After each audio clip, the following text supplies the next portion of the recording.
So I've got a story to tell you, but it doesn't have a happy ending.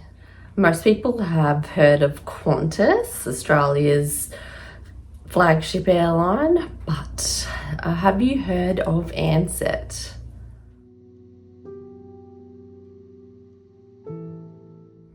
Well, Ansett was arguably one of Australia's best domestic airlines. I think it did fly some destinations in Asia, but it was primarily a domestic airline, and it flew commercially from about, I think, the 1960s to the early 2000s. And Ansett wasn't just seen as a business to Australians. Australians were really attached to it. It had a welcoming family brand. It paid its staff really well. It was founded by a true blue Aussie, Reg Ansett, in 1936. And well, everyone wanted to work at Ansett. I had some relatives that did work there for some time too. Also, something that isn't as common now is that a lot of people started and finished their careers at Ansett. So people from baggage handlers to pilots, they worked there from day dot right to the end. Aussies wanted to work for this brand, and it was even the flagship airline for the Olympics in the year 2000.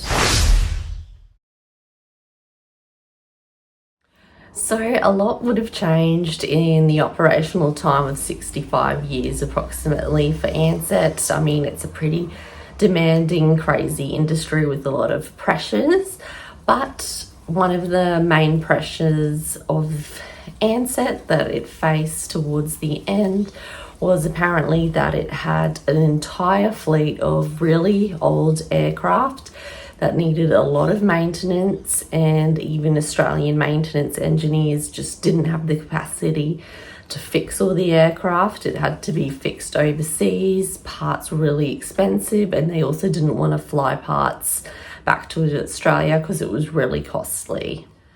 So not many staff and the general public knew the status of Ansett and how bad it was going. In 1996, Air New Zealand had bought 50%, half of Ansett. And then in 2000, it apparently acquired full ownership of Ansett. And New Zealand itself began experiencing some bumps in the industry, and the New Zealand government stepped in to save Air New Zealand, but it cut off Ansett and just left Ansett to fend for itself.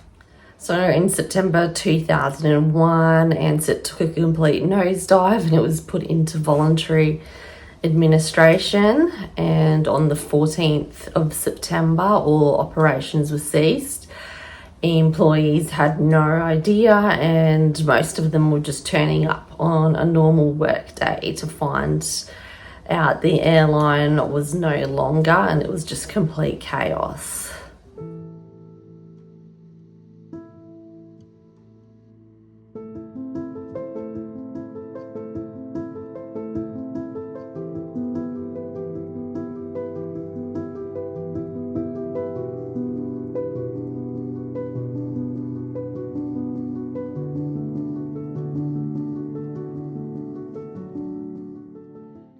Australians were really desperate to save the airline. It employed about 16,000 people, and Ansett really held a special place in people's hearts.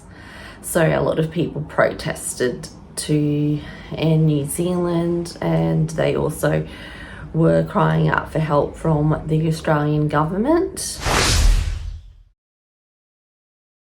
The administrators called Ansett, tried to get a buyer for Ansett and put it into temporary operations to try and increase cash flow, and they managed to actually get some potential buyers, but they pulled out a day before signing.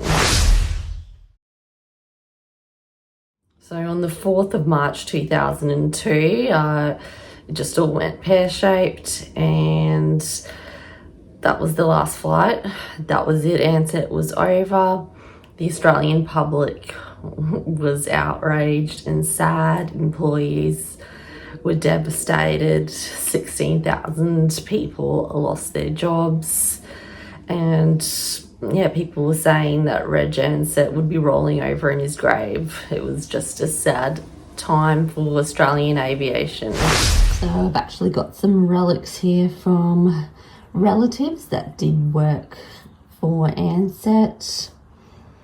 So check out this Ansett ID card. It's just laminated. So I believe that was maybe from the 90s to the early 2000s. And yep, stickers to put on assets of theirs. We've got a staff scarf, and I think this was a pilot's badge. There's also a little badge here from the Sydney 2000 Olympics, and this piece of a uniform, and I believe, yeah, that was the last logo that they had, because they did have some logo changes.